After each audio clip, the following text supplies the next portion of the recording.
Comenzar con el tema central, que es de la constitucionalidad de las normas procesales contenidas en el Código Civil y Comercial de la Nación.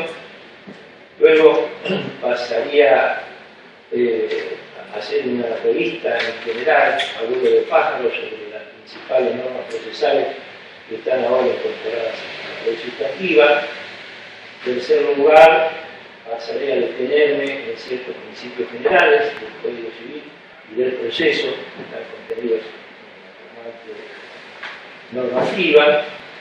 Luego, si tenemos tiempo, analizar algunas normas procesales en particular y finalmente algunas conclusiones, intentar algunas conclusiones para cerrar esta charla.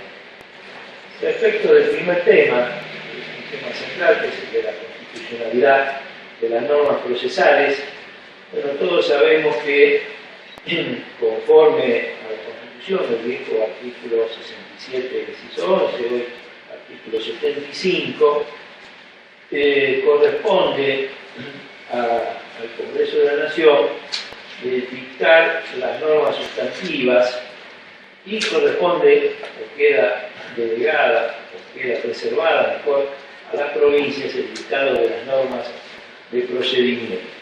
Y en lo que sean normas procesales sobre el procedimiento, desde luego que es fundamental para llegar a conclusiones en este aspecto.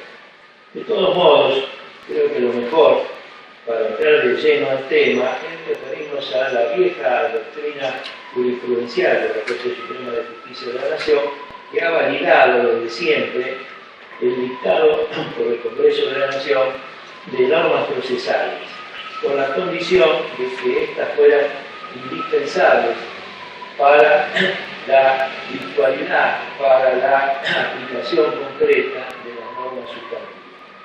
En el antiguo, ya desde el fallo 138, tiene dicho la Corte que si bien las provincias tienen una facultad constitucional de darse sus propias instituciones locales y por ende para legislar sobre el procedimiento, ello es sin perjuicio de las disposiciones reglamentarias que dicta el Congreso cuando considere del caso prescribir formalidades especiales para el ejercicio de determinados derechos establecidos en los códigos fundamentales que le incumbe dictar.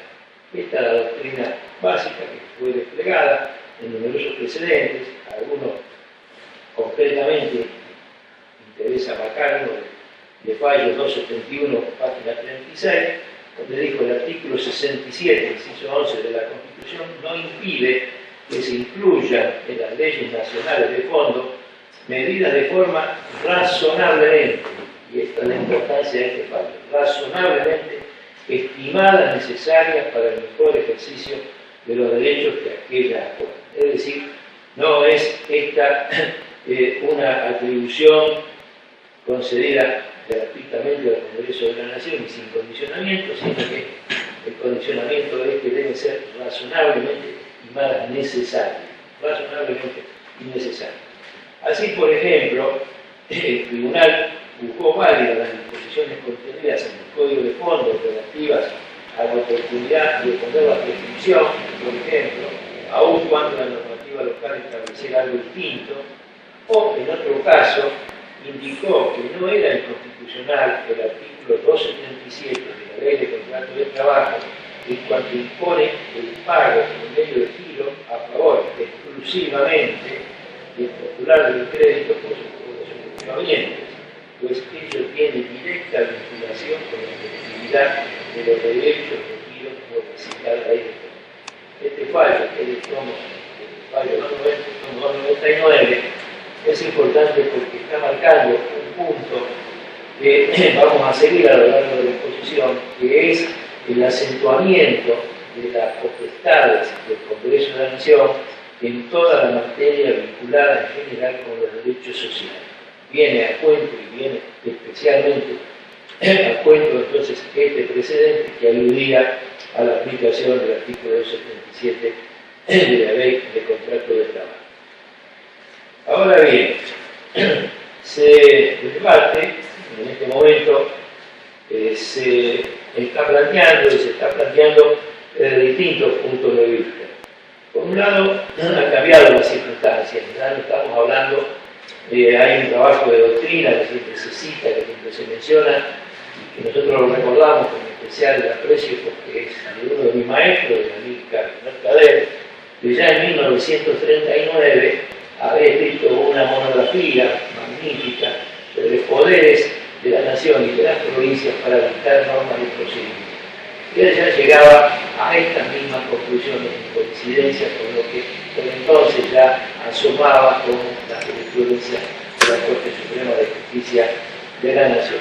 Quiero decir que han cambiado las circunstancias, no son las mismas ni del año 39 del siglo pasado, ni diría son las mismas anteriores a 1994, en que aparece la reforma de la Constitución Nacional. Porque el nuevo dato es el de la juridización de la Constitución a partir de la reforma del 94, y en paralelo con esto, de algún modo, la concepción del derecho como sistema que es propio del Código Civil, o trae en sus principios generales del título preliminar, el Código Civil y Comercial de la Nación. Hay ahora, desde 1994, un bloque federal distinto. Se habla del nuevo bloque federal, siempre hubo un bloque federal, solamente que ahora está, como todos sabemos, engrosado y dilatado por la recepción de los nuevos derechos y garantías. Esta amplificación también, de algún modo, se ha concretado a través de normas sustantivas, como la Ley de Protección de Menores, la Ley de Protección contra la Violencia Familiar y de Género, la Ley General de Salud Mental, la Ley de Defensa de Consumidores, la Ley del Medio Ambiente y otras. Es decir, hay ya normas federales que vienen a implementar esos nuevos derechos y también esas nuevas garantías. Y sobre todo, lo que a nosotros particularmente nos interesa, la garantía fundamental de la tutela judicial eficiente. De algún modo, la constitucionalización del amparo, particularmente paro colectivo también, va en el mismo camino.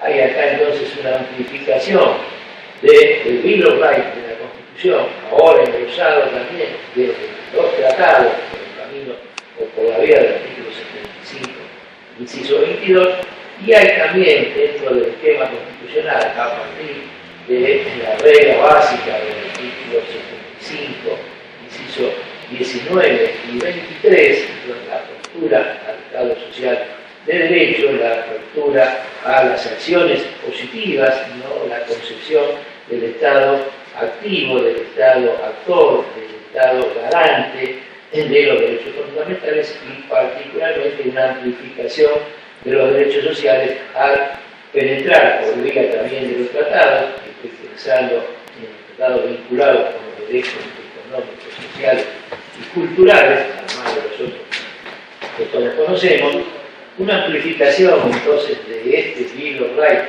de la Constitución que tiene incidencia también, que se despliega, que se derrama, que irradia hacia todo el derecho, y desde ese punto de vista se habla ahora de la constitucionalización del derecho privado o del derecho privado constitucional, así como se hablaba ya desde antes del derecho procesal constitucional. En definitiva, es todo un sistema, todo un esquema nuevo que arranca de los valores instalados en la Constitución de 1994, reforma constitucional del 94, y que ha venido a amplificar básicamente esos derechos sociales que hacían pie en el 14 bis de la reforma de 1957, que se anticipó en esta concepción, naturalmente tiene raíces más profundas, raíces históricas que todos conocemos, en la postrimería de la Segunda Guerra Mundial, con las constituciones históricas, la Constitución italiana, la Constitución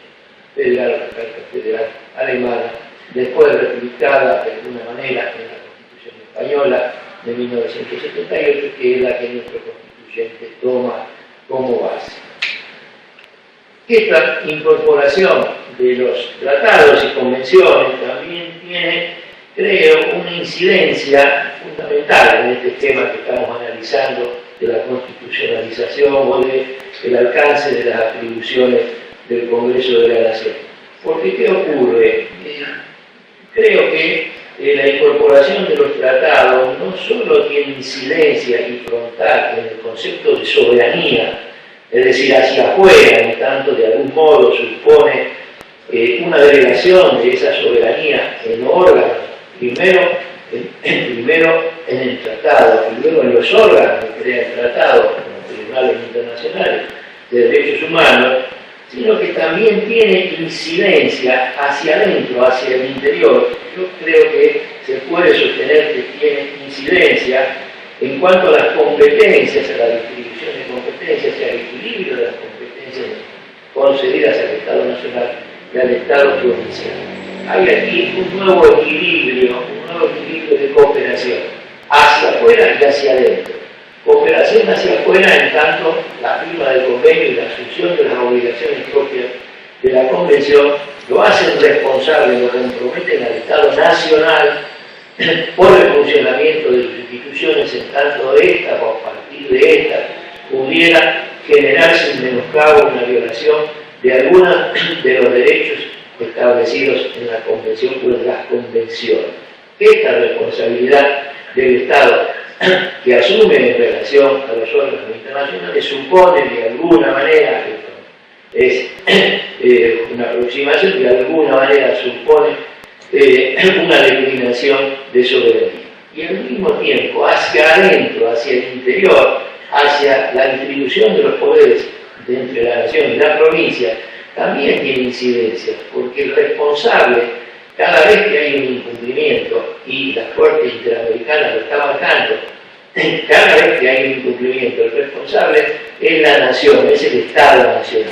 Por lo cual, el Estado también, de alguna manera, hacia el interior, tiene que tomar todas las medidas necesarias e imprescindibles para evitar la violación de esas obligaciones y de esas normas definitivas de los tratados o de las convenciones, y es porque él es el garante hacia afuera, y entonces el Estado Nacional puede entenderse que debe de asumir desde sus propios órganos federales, debe asumir el compromiso, y de alguna manera la asunción de ese compromiso puede entenderse como un nuevo equilibrio, de alguna manera una restricción de las propias atribuciones originariamente reservadas por la provincia. Si en el caso Cantó o Forlán del 2012, o en Fornerón también del 2012, o ahora en Memoria del 2013, que el responsable de la nación, y es responsable por los errores o por el deficiente de que esté a su alcance a través de la legislación nacional, pues establecer los reaseguros necesarios para que ese incumplimiento no ocurra. Entonces, cuando el Código Civil y Comercial de la Nación, en materia de familia, por ejemplo, que es lo más notorio, la intervención más notoria, asume la aplicación no solo de determinados estándares genéricos, como pueden ser los principios procesales generales que van a regir el proceso de familia, sino que avanza con otras normas vinculadas con las competencias, con los poderes del juez, con la especificidad, etcétera, etcétera, etcétera. Evidentemente que de algún modo se está respaldando o está ejerciendo potestades que no pueden negársele al Estado Nacional, en tanto en última instancia el Estado Nacional es responsable por el incumplimiento de esas prerrogativas cuando están en manos de la legislación provincial o de la provincia. Desde este punto de vista creo que hay un escenario distinto que cambia el eje del debate a propósito de lo que era tradicionalmente la discusión 50 o 70 o 80 años atrás.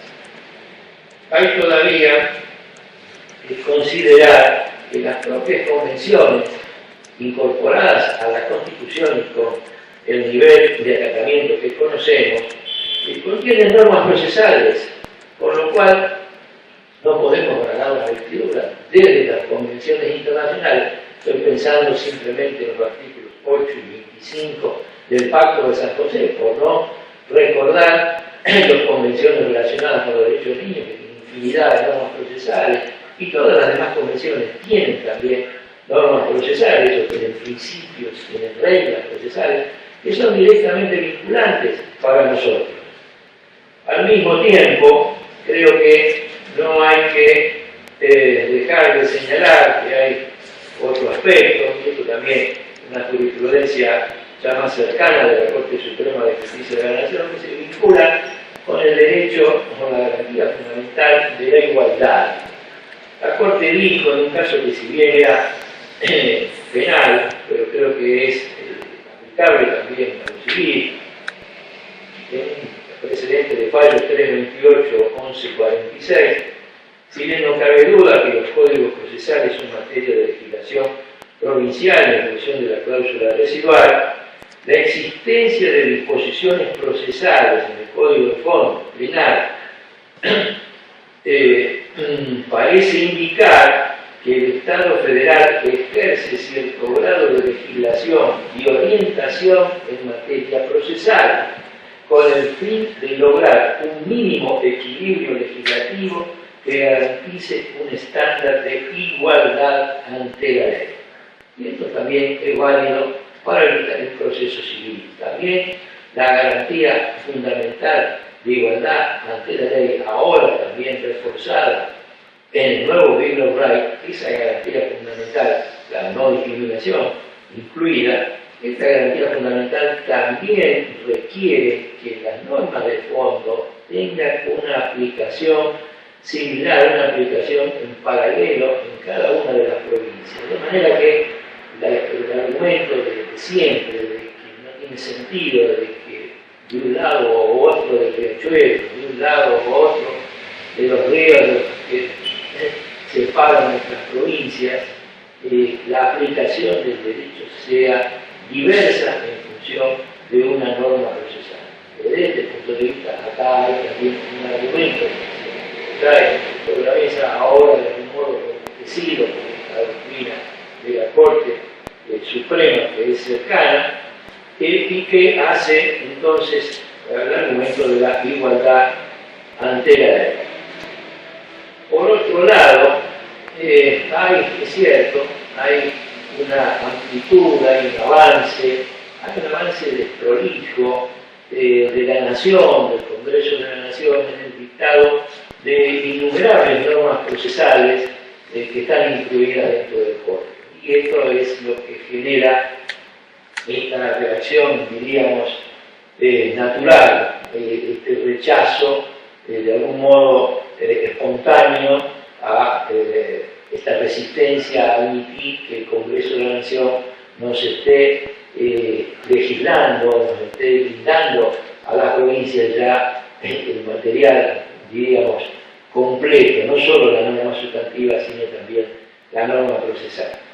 Hay aquí, de todos modos, y yo creo que de algún modo se está reeditando en este momento un viejo debate, una vieja discusión que los profesionalistas venían asumiendo ya hace no menos de 50 años, porque allá por los años 60, en algunos congresos nacionales, yo recuerdo uno de ese año, de Corrientes, ya se discutía el tema de la unificación procesal.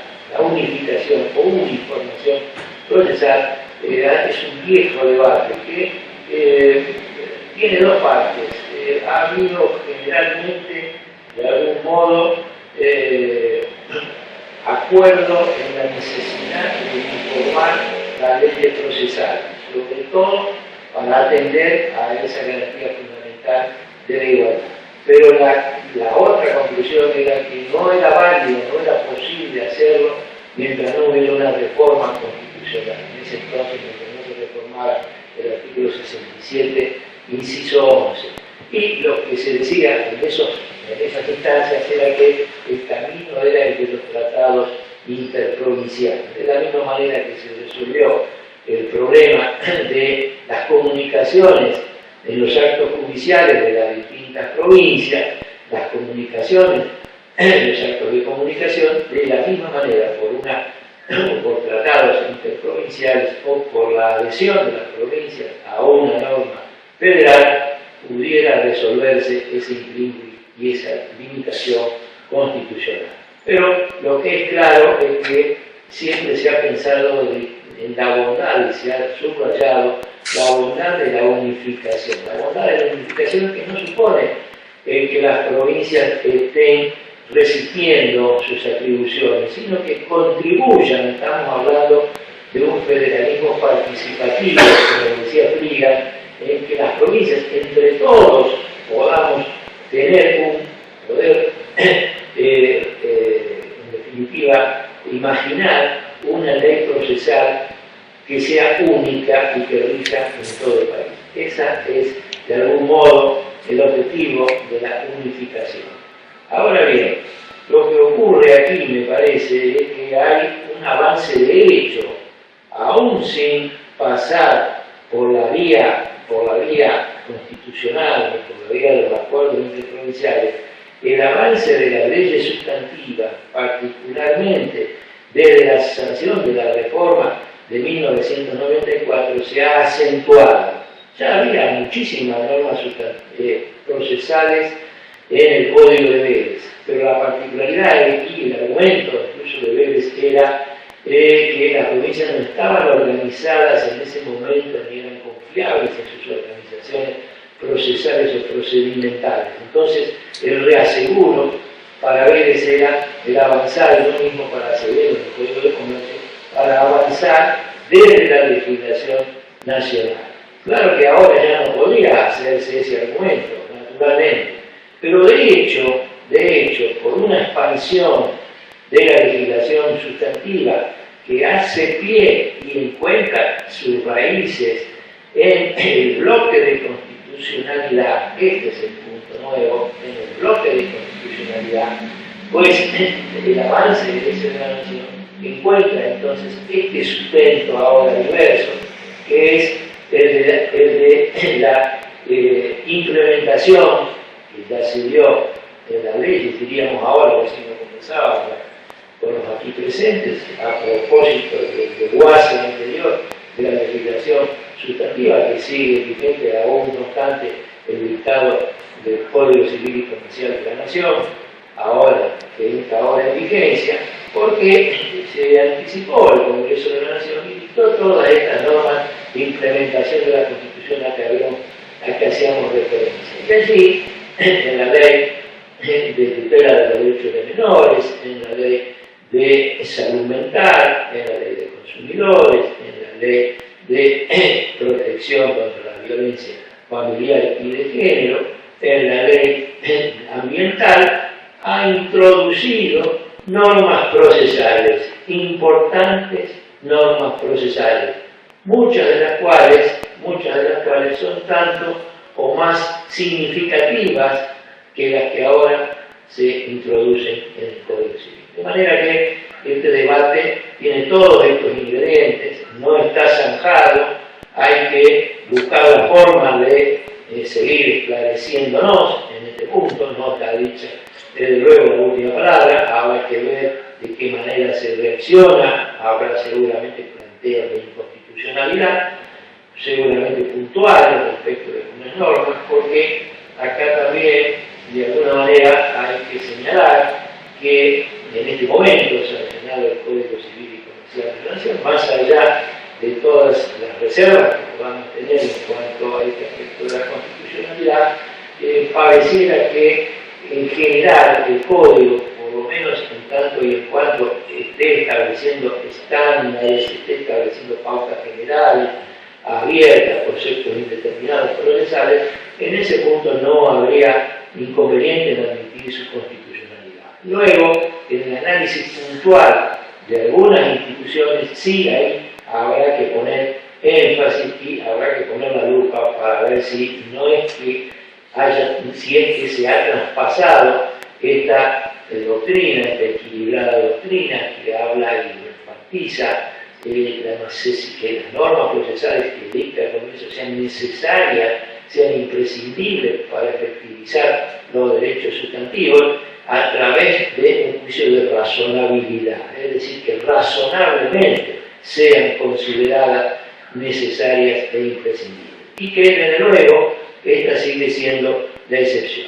Nos queda mucho todavía por analizar en este punto, habrá que ver cuál es el concepto de norma procesal, no nos vamos a poner de acuerdo, ni siquiera los procesalistas, si son solamente las normas procesales normales las que están determinando el cómo, el modo, el tiempo y el lugar de la realización de los actos procesales, que desde luego es un concepto demasiado menguado, demasiado estrecho para el concepto de norma procesal, o si hay normas procesales sustanciales, es decir, normas procesales que estando en la frontera habilitarían la intervención del Congreso de la Nación. Precisamente este es el fundamento que los redactores del Código Civil y Comercial utilizan cuando aluden o cuando tratan de fundamentar la norma que establece la distribución de la carga de la prueba y particularmente aquella de 1734 y 1735 de las cargas dinámicas de la prueba. Habla de un mandato procesal sustantivo dirigido a los jueces. Ese es el argumento que dan los propios codificadores. Este será un debate abierto. Lo que creemos sí es que acá hay una tarea de interpretación, que esta tarea de interpretación ahora está subsumida en los principios generales que establece el propio Código Civil y Comercial, en el artículo 2 respecto de la interpretación normativa.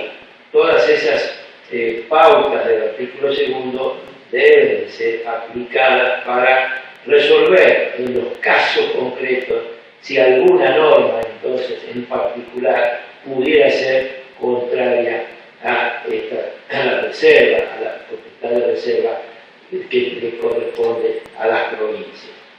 Por poner ejemplo, simplemente diría que pareciera que el artículo 2340 del Código Civil Nuevo, referido al proceso sucesorio, en cuanto establece que abierta la sucesión se citará, como siempre, a herederos, sucesores y demás personas interesadas, y que la citación debe hacerse por edictos que se publicarán por un día en el diario oficial, que viene a contravenir todas las normas que están en los códigos procesales.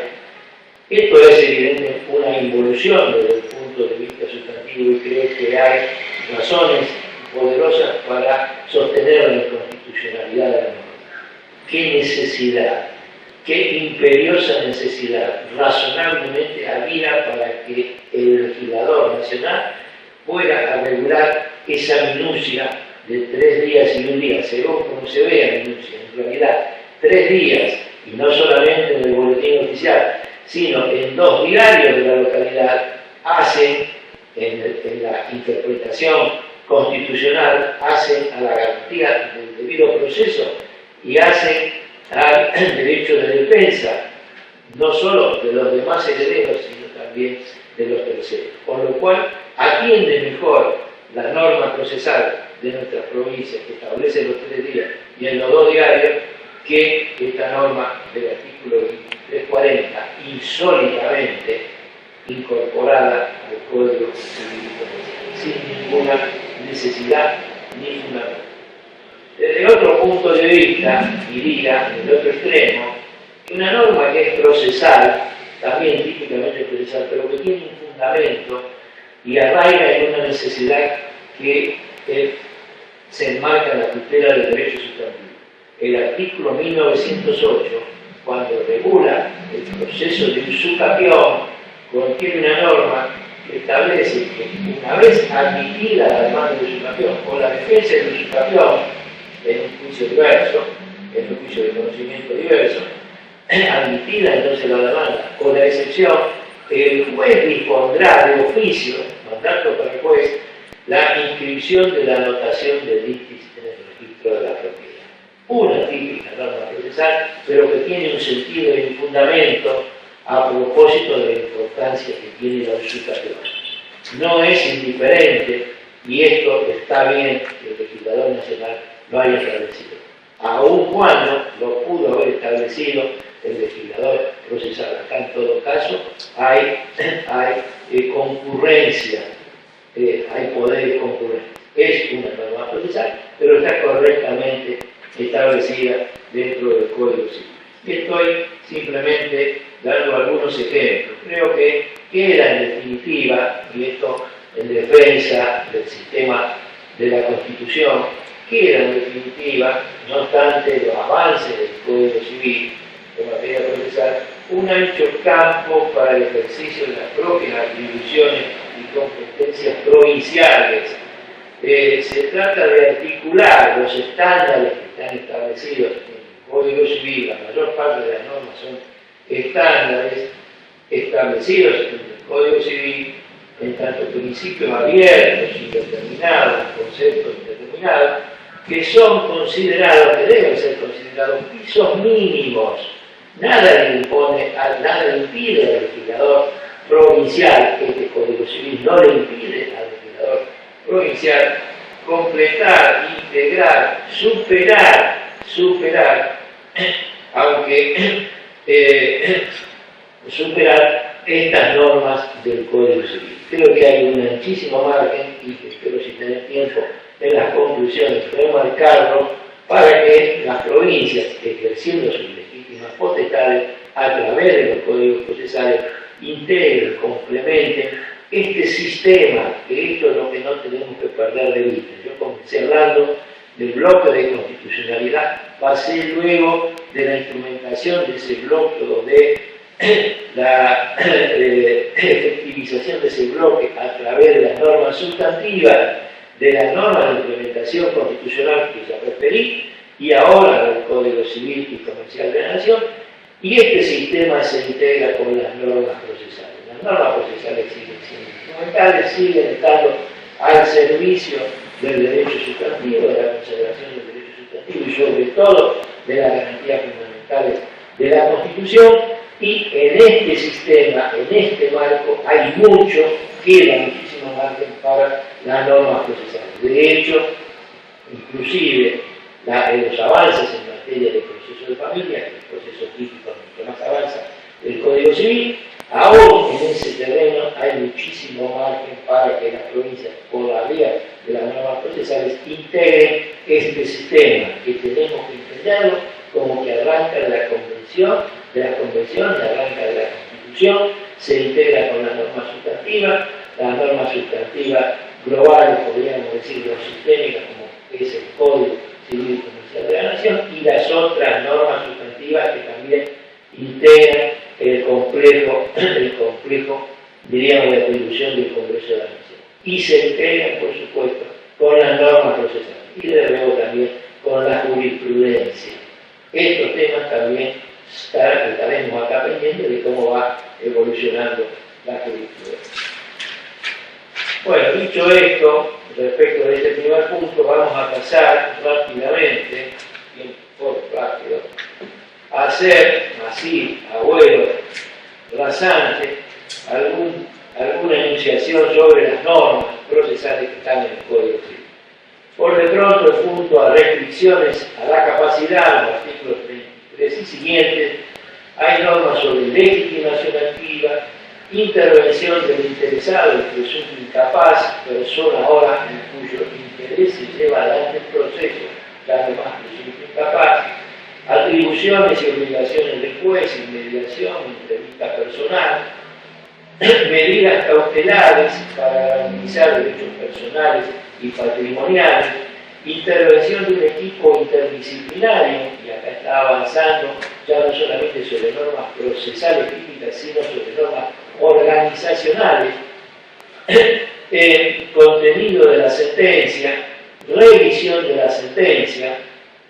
Lo mismo pasa en materia de filiación, en los artículos 576 y siguientes, en punto particularmente y con fundamento en el derecho a la identidad, el interés superior del niño. En materia de alimentos, los artículos 543 y siguientes, y bien con el antecedente del artículo 375 del Código de Leyes, que prácticamente dice lo mismo, ahora es lo que dice el artículo 375, más algunas puntualizaciones, pero lo cierto es que en el 543 habla del tipo de proceso, en el 544 de alimentos provisorios, 547 de los recursos a los que que se adjudica efecto no suspensivo, en el 548 la retroactividad de la sentencia, en el 550 las medidas cautelares para asegurar el pago de alimentos futuros, las medidas de aseguramiento del cumplimiento de la sentencia en el 553.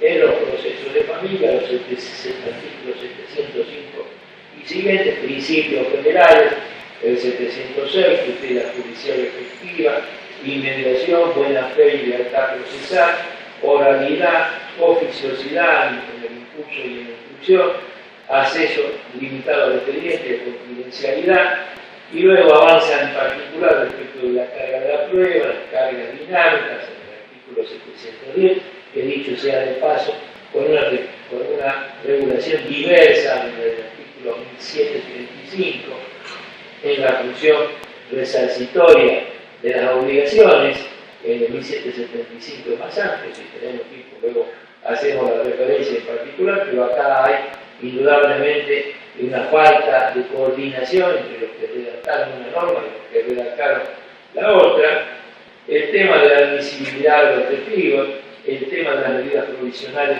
en el divorcio y en los casos de nulidad de matrimonio relativas a las personas y a los bienes. Y muchas otras más que sería largo mencionar, pero bueno, le diría al menos para los que nos están siguiendo, para tener un panorama general de la amplitud de esta intervención del Congreso de la Nación, en materia de jurisdicción y competencia, que pudiera entenderse como típica materia procesal, que en realidad no lo es, yo no creo que en esto haya inconstitucionalidad, entre otros en el artículo 36 en cuanto a las restricciones a la capacidad, en el 81 para la ausencia, en el 87 la competencia en la percepción de fallecimiento, en cuanto al discernimiento de la tutela en el 112, en las acciones de filiación ejercidas por menores o por personas con capacidades restringidas, la competencia está regulada en el 581, para la guarda, cuestión de adopción en el 612, el juicio de adopción en el 615,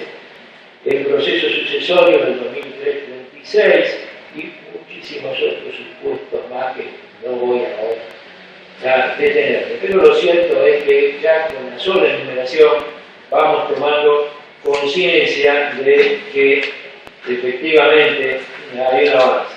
Legitimación no nos puede sorprender porque la legitimación en realidad por definición es propia de los derechos sustantivos. Ya en el Código de Bello había muchísimas normas sobre legitimación.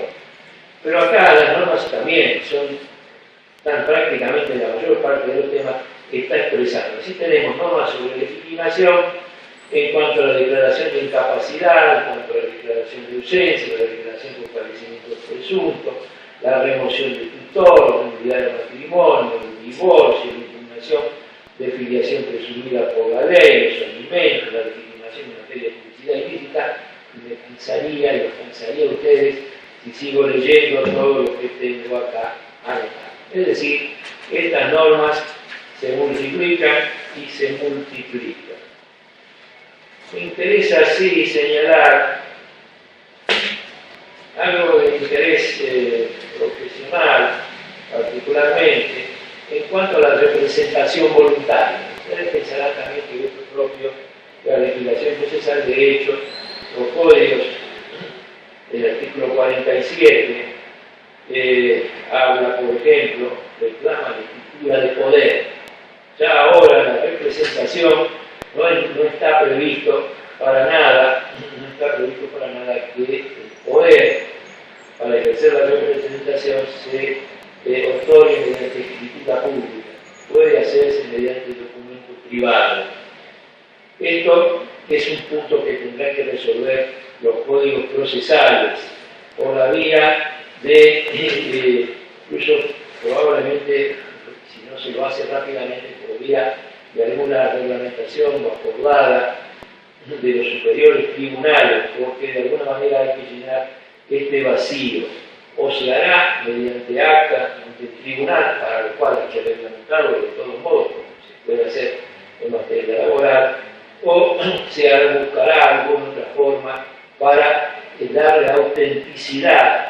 La otra será que los jueces citen a quien lleve a quien lleve una carta poder o a quien lleve en un acto un poder o una autorización para estar en juicio a un profesional en un acto que no sea una escritura pública. Lo llamarán probablemente a una audiencia para que ratifique y vuelva a firmar ante el juez. Pero bueno, este es un punto y es importante desde el punto de vista profesional. También desde el punto de vista profesional, en el mismo terreno hay una modificación que el trae respecto del artículo 48 de nuestras leyes procesales en cuanto a la intervención en los casos urgentes y la comparecencia en juicio sin los instrumentos que acrediten la personalidad, es decir, el supuesto defector, porque nuestras normas, al menos en la provincia de Buenos Aires, en muchas de las provincias los términos son similares, establece que en los casos urgentes podrán emitirse la comparecencia, pero a condición de que fueran presentados o se ratificase la gestión dentro del plazo de 60 días, de lo cual será nulo. Ahora, el artículo 370 del Código Civil y Comercial establece respecto de la ratificación de los actos en general que la ratificación, si la ratificación depende, quizá no es la mejor redacción, pero depende de la autoridad administrativa o judicial, es decir, cuando la ratificación deba hacerse ante el juez, debemos interpretarlo, el término se extiende a 3 meses, con lo cual este término es más amplio y yo entiendo que debe de ser aplicado y sustituye al plazo del artículo 48. Bueno, sobre este punto creo que con esto lo dejamos cumplido. Vamos a ver ahora si podemos avanzar, aunque nos queda mucho, respecto de los principios generales, la incidencia de los principios generales del... ¿Tenemos bien? Sí. La incidencia de los principios generales del propio Código Civil y los principios generales procesales que recoge el Código Civil. Esto parece quizás mucho más importante que el análisis particularizado de las normas. Lo que importa acá son los principios por irradiación que esto supone, y sobre todo porque ustedes lo saben, estamos en un sistema de judicialización a partir de la Constitución y de institucionalización en el sentido de que es una Constitución principiológica, es decir, se sustenta en principios. Los principios, no vamos a entrar acá tampoco a la discusión, que nos llevaría a un debate filosófico sobre lo que es principio, lo que es valor, la preeminencia, si hay una forma de establecer una posibilidad de preeminencia, pero lo cierto es que tenemos todos en claro, aunque sea así en general, que la Constitución y las convenciones de la Constitución surgen básicamente valores, por no para entenderlo, es decir, que representan los grandes consensos que acepta la comunidad. Esos valores que el Código Civil habla de paradigmas con un lenguaje no constitucional, pero en definitiva, cuando la Comisión reformadora en la introducción y en los fundamentos habla de paradigmas, el paradigma de igualdad, el paradigma de igualdad en concreto, el paradigma de no discriminación, el paradigma de socialización, es el paradigma social, es en definitiva el paradigma de solidaridad, el paradigma protectorio. Estos son los valores en definitiva. Y estos son los que irradian. Y estos irradian como sistema, irradian desde la base nutriente que es la Constitución y las convenciones, y se va derramando hacia abajo. Y es bueno que así sea, y es bueno que el Código ahora vaya llenando un vacío que había. Hay vacío en la legislación sustantiva desde el 94 para acá, y hay vacío en la legislación procesal. Es decir, los códigos procesales desde hace 45, están vigentes desde hace 45 años sin reforma de fondo, salvo algunas provincias que son excepciones, bienvenido sea que lo sea. En definitiva, esta forma de irradiar de los principios, chorrear los principios y llegar hasta la base, hoy funciona también en gran medida gracias a la jurisprudencia. Son los jueces, los intérpretes últimos, los que van construyendo la Corte Suprema y todos los jueces inferiores, los tribunales de provincia, los jueces inferiores ven el principio básico de nuestra estructura constitucional e institucional, que es el control de constitucionalidad y el control difuso de la constitucionalidad. Cualquier juez de provincia, todos los jueces de provincia, puede cualquier hacer jerarquía, son los intérpretes de la Constitución y son los jueces y deben de aplicar la Constitución, y ahora decimos la Constitución y los tratados. Ese control de constitucionalidad y convencionalidad le corresponde a todos. Gracias a eso ha avanzado en los últimos años, en los últimos 20 años, el derecho en general, y se han derramado esos principios, esas razones fundantes, esos valores que están en la Constitución.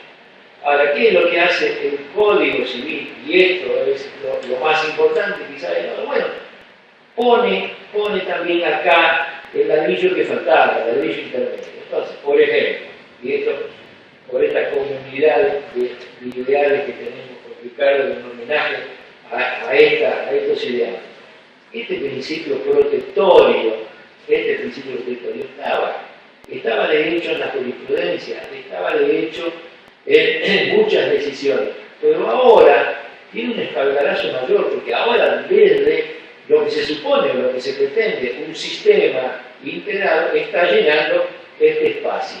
Y lo está llenando de diversa manera. El sistema protectorio, para mí también, viene a integrar una nueva forma de jurisdicción. Ya acá empiezo a hablar de jurisdicción, de la jurisdicción protectoria, en definitiva, porque todo se concreta en última instancia, conectándolo con el derecho fundamental a la tutela judicial eficiente. La Corte acaba de decir ahora, con mucha razón, de que es el más importante de todos los derechos fundamentales, que si no hay tutela judicial eficiente, todo lo demás corre el riesgo de difuminarse. Puede estar en la Constitución, puede estar en el Código Civil, puede estar en las leyes de implementación de los nuevos derechos y garantías constitucionales, pero si no se concreta, si no se efectiviza, cuando es necesario requerir la intervención judicial, cuando es necesario requerir la función activa, es decir, el 75, inciso 23, la actitud activa, no solo la protección teórica, sino que el Estado de modo activo intervenga en esa promoción de los derechos, intervenga en todos los niveles, porque el mandato del 75, inciso 23, no está solamente dado para el Congreso de la Nación, está dado para todo el Estado y está dado también, como lo han asumido, por suerte, para los países que integran el Estado. Entonces, es muy importante que se vaya integrando, porque mientras tengamos solamente principios generales, tengamos valores en la Constitución, no hay forma de hacerlo realidad. De hecho, hasta el día de hoy seguimos penando porque no hay una ley general que regule la tutela procesal de los derechos colectivos o de los derechos de incidencia colectiva, entre otros supuestos. De manera que esto hay que entenderlo entonces como un sistema, y es importante este avance. Este principio protectorio se nota particularmente en tanto esa aplicación del 75, inciso 23, de la segunda parte, cuando dice que esas acciones positivas, en particular, dice, para la tutela de todos los derechos fundamentales, pero en particular para aquellos derechos fundamentales relacionados con los derechos y las situaciones de las mujeres, de los ancianos, de los discapacitados y de los menores. En esta parte del artículo 75, inciso 23, que viene a integrarse perfectamente con el 14 bis, viene a complementar el 14 bis, acá aparecen las tutelas diferenciadas. Tutelas diferenciadas que nacen de la Constitución y de la Convención, que ahora tienen encarnadura en el derecho sustantivo, ya la tenían parte, por supuesto, con esas leyes de implementación a que hemos referido, porque esas leyes de implementación precisamente están referidas a estos derechos de tutela preferente. Hay tutela preferente porque hay nuevos valores en la Constitución y esos nuevos valores de la Constitución merecen una tutela diferenciada, preferente, recargada, privilegiada. No es que los demás derechos y garantías ya no tengan importancia y que tengan menor tutela. No, tienen la misma tutela de siempre. No es necesario tutelar específicamente la propiedad. Ya estaba tutelada desde 1853-1860. No ha habido prácticamente un retroceso en eso. De hecho, las mismas normas del Código Civil siguen regulando las acciones y siguen dándole la tutela preferente al derecho de propiedad cuando regulan las acciones posesorias, las acciones petitorias, cuando regulan toda la artillería para la tutela de los derechos patrimoniales.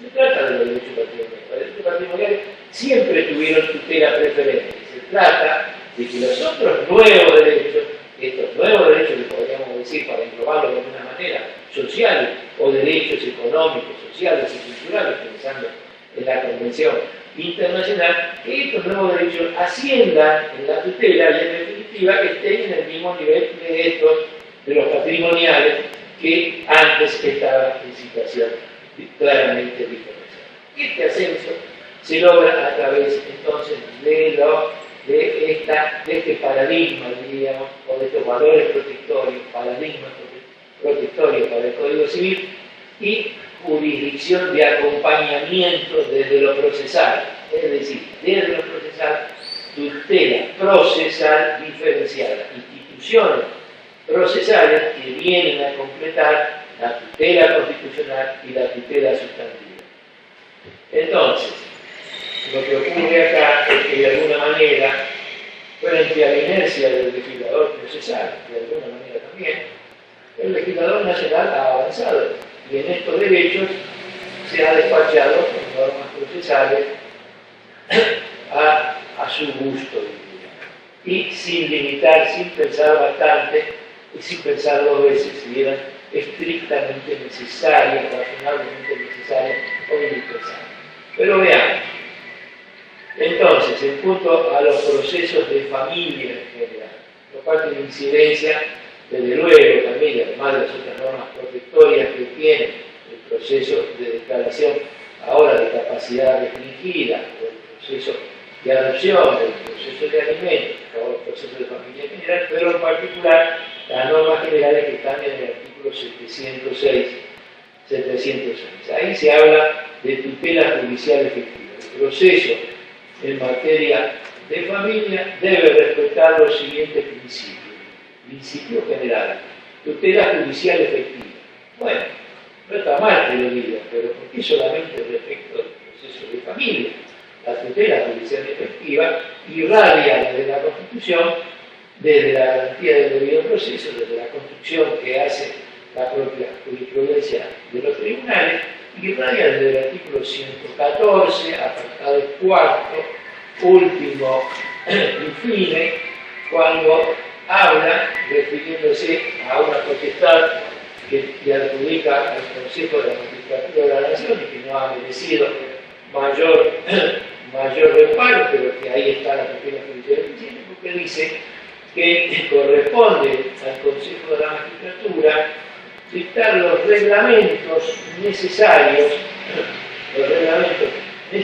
para asegurar la independencia del Poder Judicial, única trama de la Constitución que habla de la independencia del Poder Judicial, y de la independencia del Poder Judicial y la eficaz prestación de los servicios de justicia. Eso está diciendo, con otras palabras, la tutela judicial eficiente.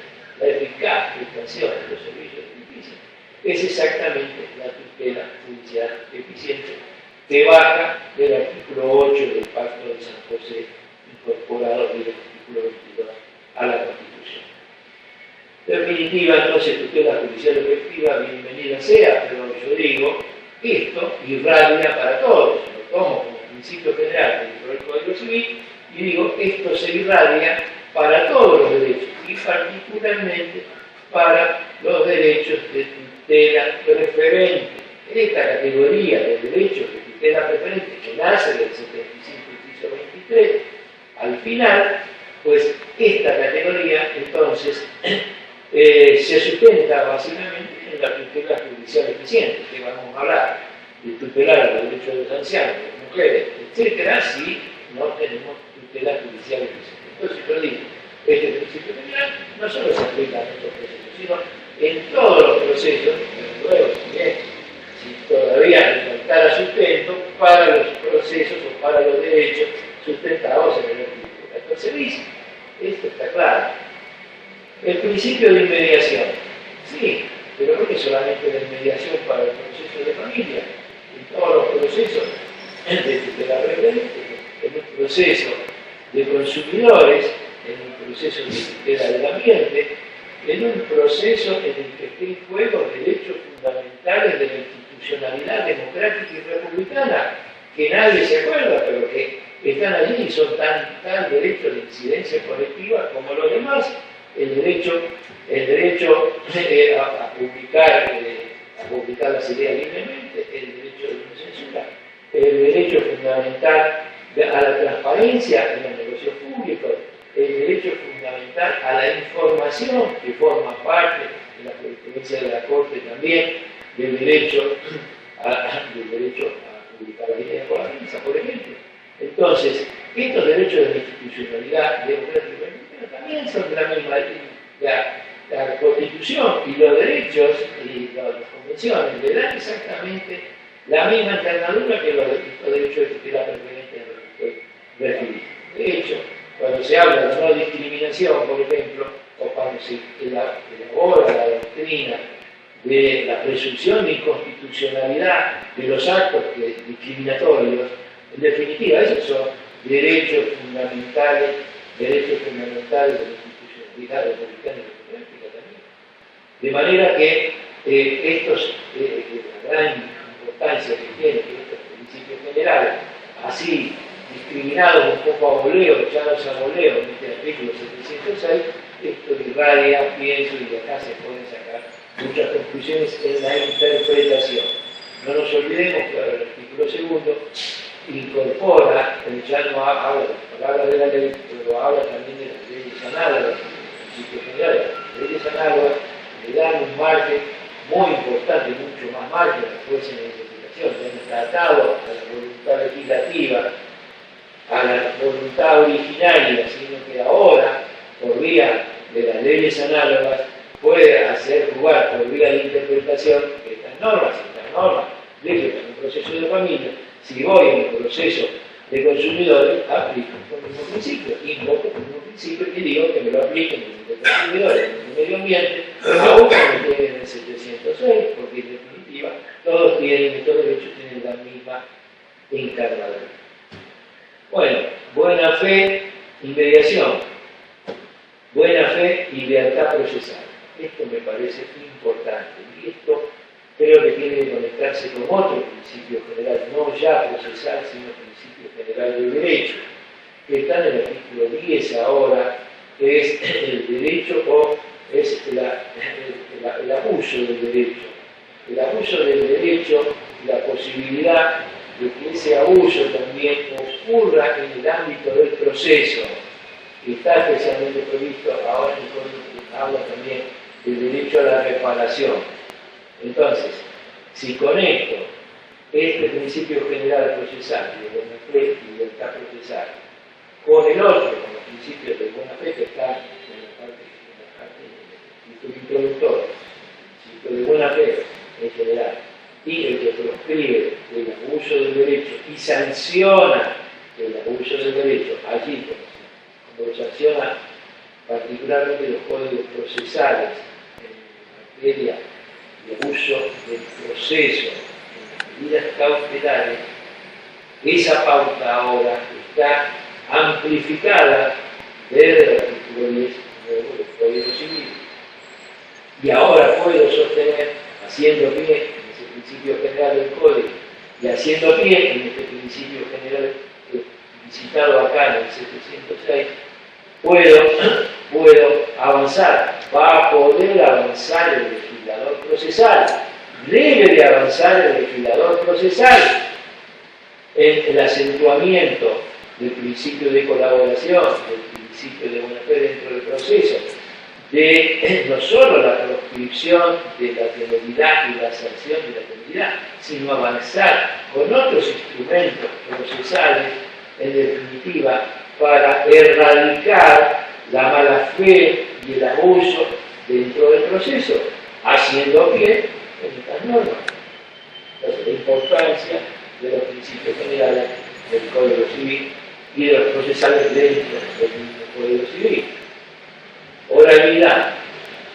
Sí, ya no es discutible esta altura. Ahora, la pregunta para los especialistas y el gran interrogante es, ya que nos están imponiendo la oralidad en materia de familia, ¿por qué no avanzar con la oralidad en todos los demás terrenos?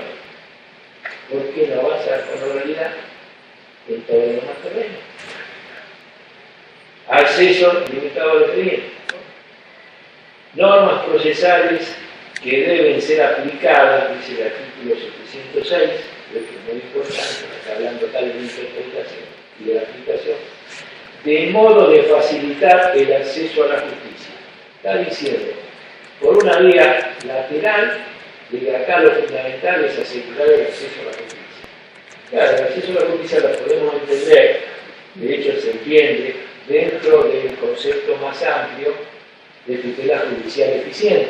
La tutela judicial eficiente, hoy, interpretada desde la Constitución y desde las convenciones, supone no solo la amplificación de la tradicional garantía de la defensa en juicio, sino que ahora está el acceso y está la duración del proceso. Todo eso, garantía de la defensa tradicional, acceso irrestricto y límites razonables de la duración del proceso, hacen ahora, conforman ahora la tutela judicial eficiente. Entonces, desde ese punto de vista, esto es una reafirmación. Arriba dice tutela judicial eficiente, y acá dice que las normas procesales deben ser aplicadas de modo de facilitar el acceso a la justicia, especialmente tratándose de personas vulnerables. Y acá el reflejo del 75, inciso 23, que veníamos hablando, que son los ancianos, las mujeres, los niños y los incapaces, sino personas vulnerables, como personas y como grupo, como personas y como grupo. Entonces, acá refluye en la instancia intermedia del derecho sustantivo, acá refluye e irradia un valor fundamental que viene de la Convención de Libros y de la Constitución. Y la resolución pacífica de los conflictos. Esto vale particularmente para el proceso de familia, ya lo sabemos, pero de todos modos es bueno que, más allá de que esto podrá decirse, bueno, ¿qué queda para la organización? No, para la organización lo que queda es precisamente implementarlo. ¿Cómo? ¿Cómo hacemos procesalmente para organizar la resolución pacífica del conflicto en materia familiar? Los jueces deben ser especializados, sigue diciendo la norma, y contar con apoyo multidisciplinario. Bueno, bienvenido que los jueces tienen que ser especializados, como son especializados los jueces del trabajo y los jueces de la seguridad social, y como deberían ser otros jueces, quizá los jueces que atiendan el medio ambiente o los jueces que atiendan los cuestiones de consumidores también tienen que ser especializados. Ahora, que sea especializado, lo tendrán que resolver los ordenamientos locales. ¿Qué es especialización?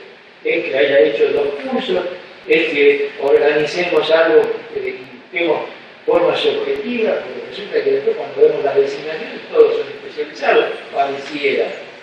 Lo computa el concepto de la magistratura, no lo computa. Bueno, ahora lo dice expresamente el Congreso de la Nación, tienen que ser especializados.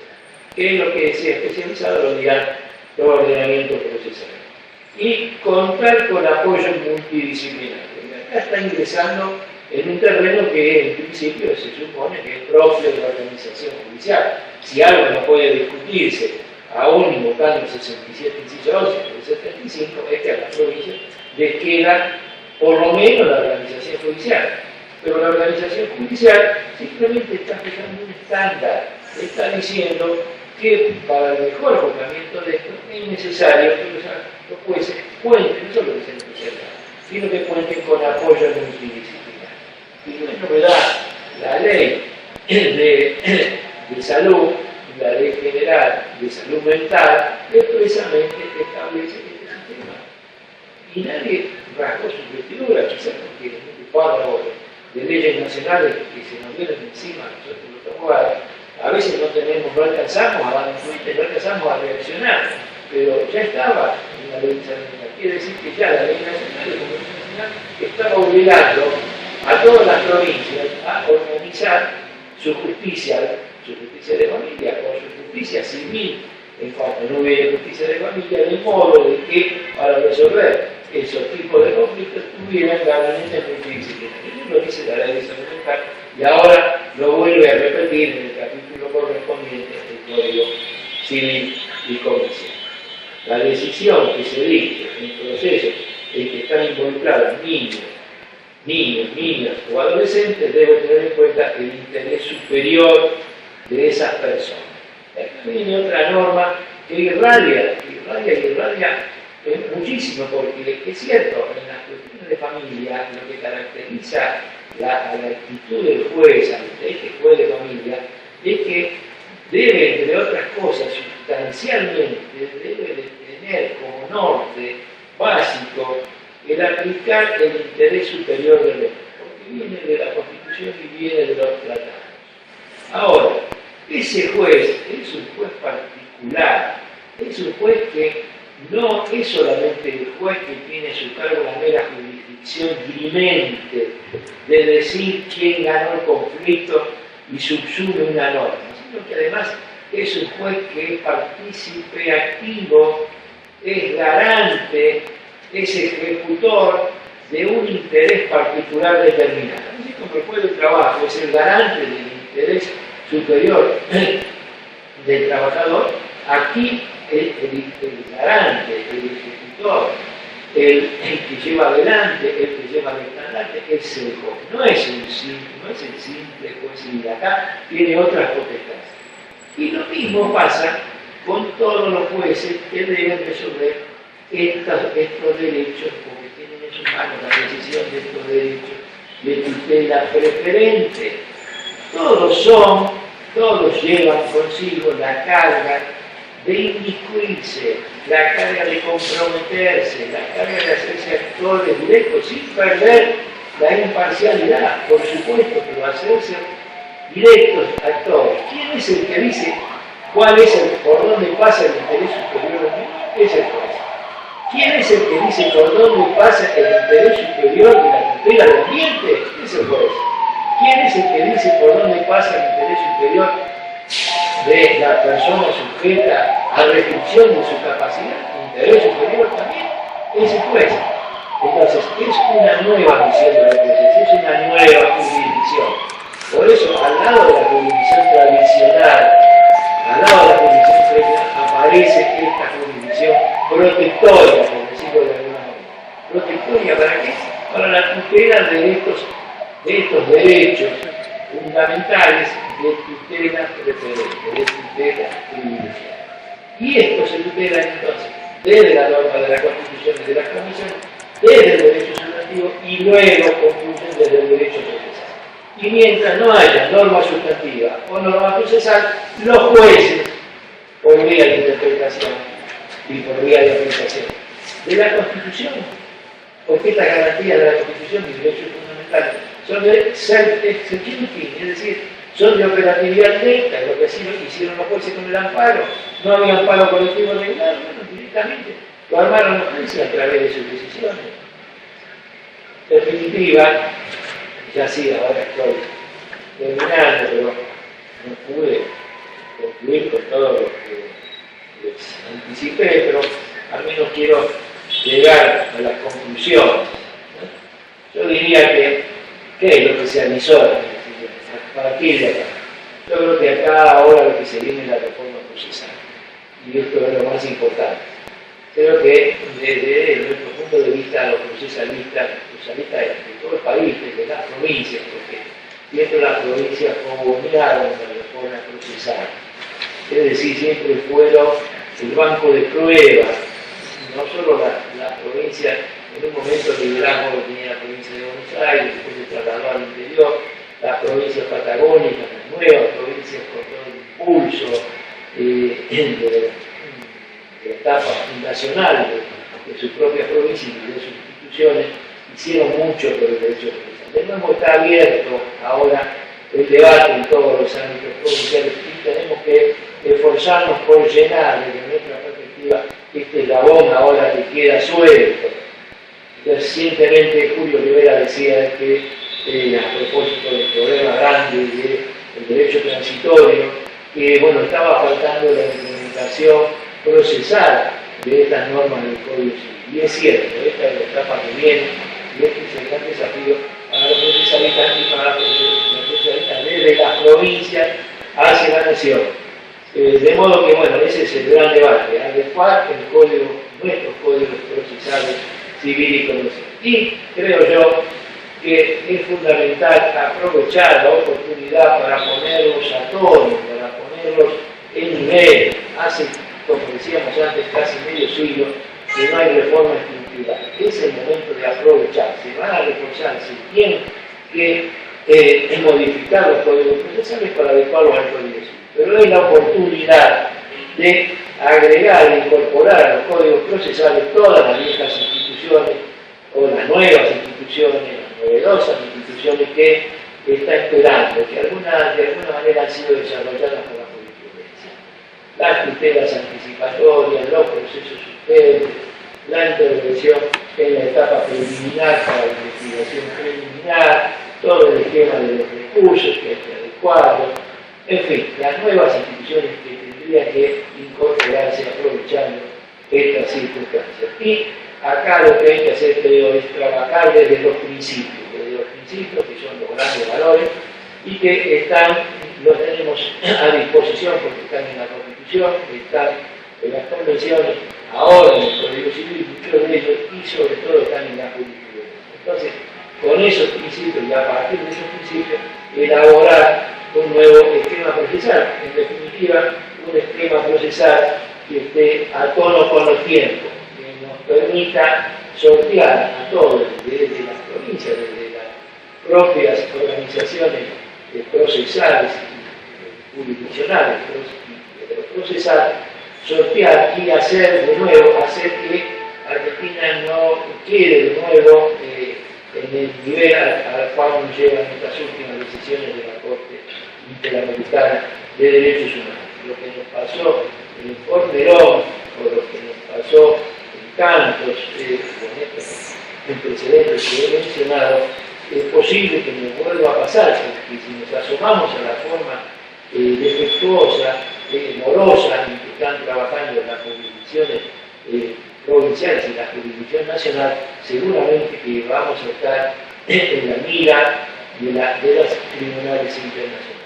Entonces, tenemos la responsabilidad, tenemos el compromiso en este momento de adecuar las instituciones procesales, aprovechando ahora y sacándole el jugo a todo lo novedoso y todo lo bueno que pueda tener la reforma del Código Civil. Yo diría, más allá del prurito de decir tal o cual norma es o no constitucional desde el punto de vista de las competencias, pero si está bien la norma y es una norma adecuada, bueno, recojamos, incorporemos a los códigos procesales, llenemos los códigos, los vacíos que quedan, que vuelvo a decir, son muchos, y de esa forma integremos un sistema de justicia que merece el esfuerzo para poder estar Argentina y también desde las provincias a la altura de lo que se está exigiendo esta gente. Nada. Gracias. Estoy a disposición, por supuesto. Yo quería aprovechar la confianza.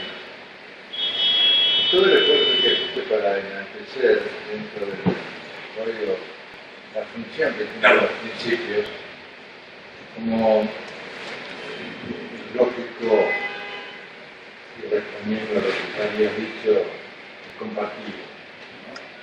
Evidentemente, este derecho nuevo que asoma resultados sociales de derecho no se puede entender sin la función axiológica de los principios que van a cual integrador.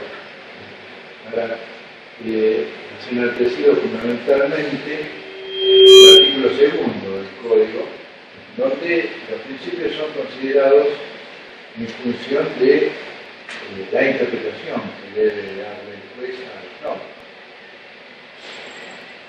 Yo creo que en algo por lo menos ha sido contradictorio el texto del Código. Mientras haber considerado los principios como fuente normativa expresa, el artículo primero los anula como tal.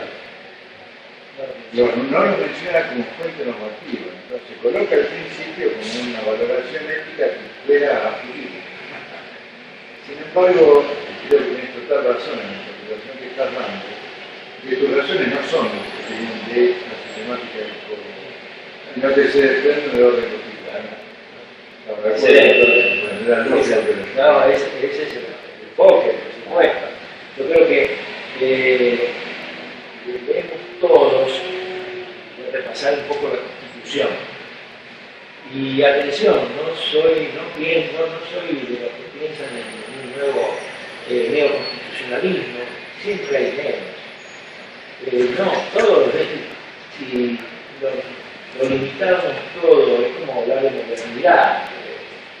Ahora la modernidad, ¿cuál es? La modernidad de hace 5 años, la de hace 10, la de hoy o la de pasado mañana, siempre son modernidades que se van superponiendo como capas tectónicas, ¿no? No es eso. Yo creo que cuando hablamos de constitución, cuando hablamos de valores, lo que ocurre es que son, por un lado, están los viejos valores que subsisten, los valores que hicieron fuertes los derechos de la personalidad, los derechos de la persona, los valores de la libertad. ¿Quién va a cuestionar los valores de la libertad? Ellos son cuestionables, están allí, estarán allí para siempre, más allá de que haya que luchar todos los días por mantenerlos a salvo.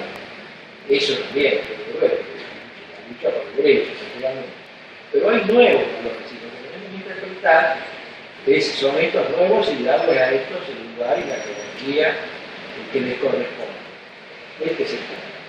Ahora, si pensamos en términos de valores, en términos de principios, bueno, vamos a estar siempre en una suerte de nebulosa y hoy por hoy, más que nunca, el derecho no es va evolucionando la situación, las relaciones evolucionan permanentemente, de manera que los valores, la discusión de los valores, probablemente no nos conduzca a ningún resultado si nos quedamos en el debate puramente teórico.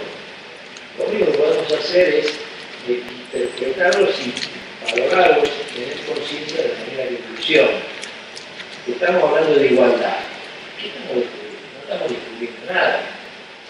Las mismas declaraciones de derechos y garantías del 46 de la Declaración Universal son mutantes y las mismas de la Revolución Francesa, son las mismas. Estamos hablando de igualdad, estamos hablando de lo que llamamos de otra manera, la confraternidad o la solidaridad.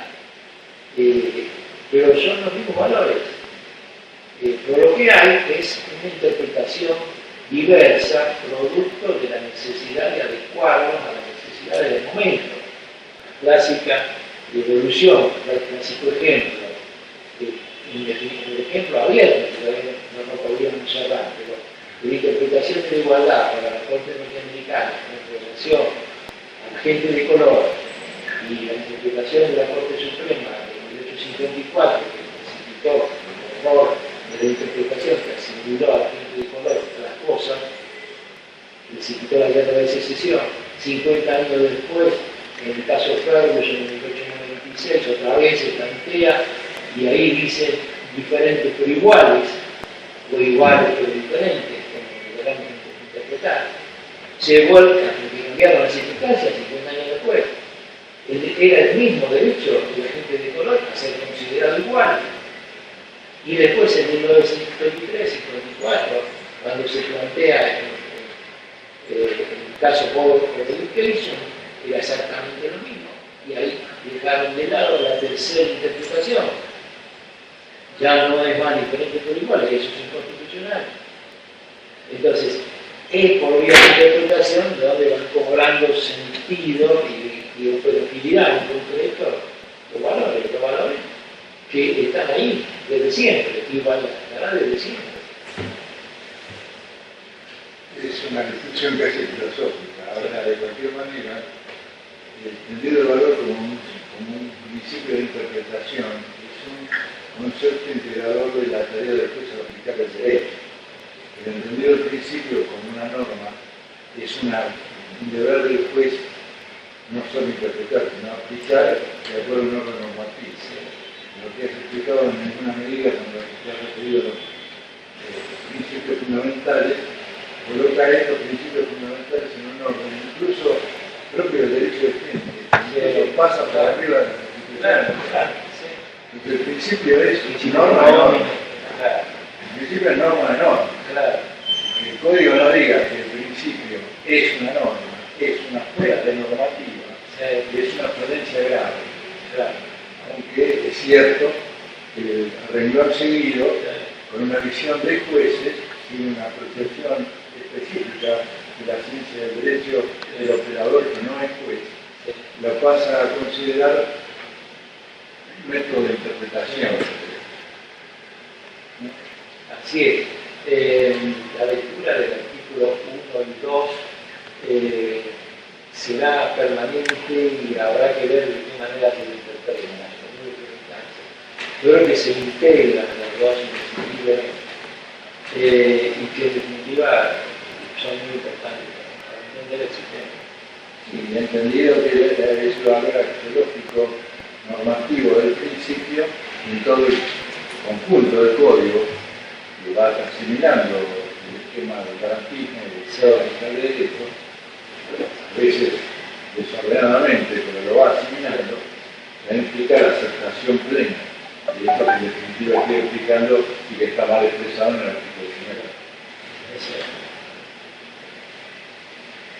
Doctor, sí, bueno,